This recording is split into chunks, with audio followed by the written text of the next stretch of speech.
Now we will be opening it up, but first we're going to have two responses. First of all, from Professor Tim Gorringe. So Tim has worked in parishes, started off life there, and then taught theology in India for 7 years. He has been a chaplain and lecturer at St John's College, Oxford, at St Andrews, and is now Professor of Theological Studies at Exeter. I've heard Tim several times at the National Justice and Peace Conference, and he's brought ecological perspectives in there. And he recently gave Operation Noah's annual lecture. His latest book is on transcendence in art. He's author of a number of books. But he doesn't just operate in an academic world. He's very involved in the transition movement. He grows his own vegetables, and indeed comes here today from lambing. So we're delighted to welcome Tim to speak.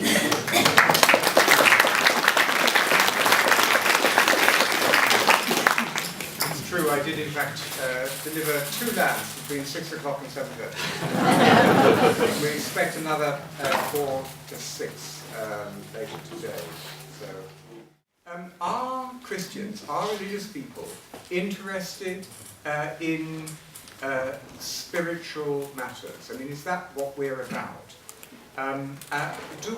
Is what we bring to the party a concern for a spiritual dimension, where other people bring an interest in the physical or the natural dimension?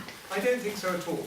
There isn't a word for spiritual in the Hebrew Bible. It doesn't exist. So it seems to me that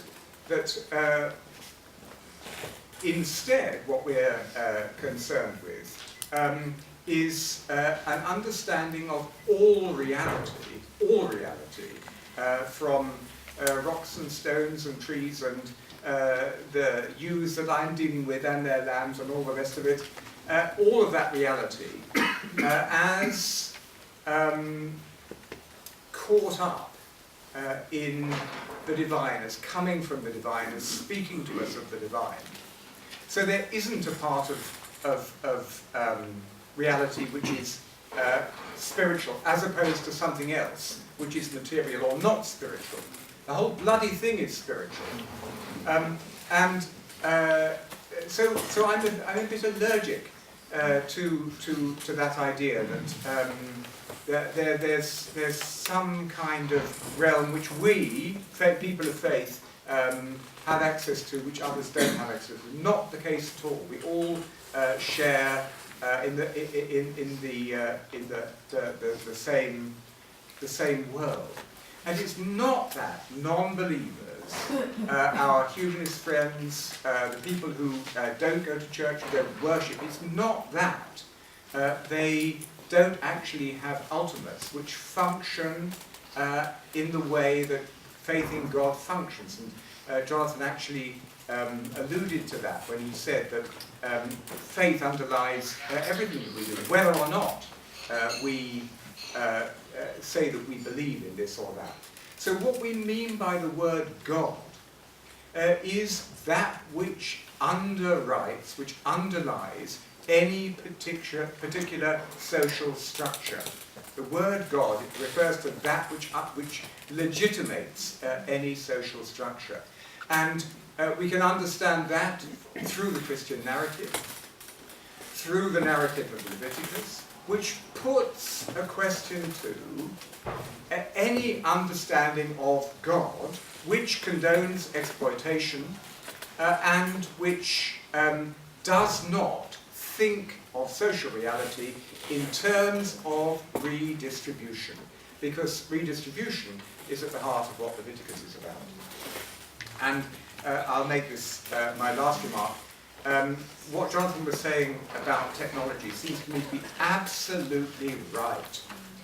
Then the question which Jonathon raised, how do we make this vision cogent fast enough? How do we do that fast enough? I mean, that's a profoundly difficult question. But if we ask ourselves that question as Christians, I would say that part of the response is to say, we certainly won't do it by selling out, by becoming an accommodationist church, by thinking that we can proceed purely through the conversion of individuals, by thinking that we can do it through conservation. We can only do it by nailing our colours to the mast, by confessing ourselves and asking people to respond to that confession. So, Jonathon, thank you very much for so much by way of response.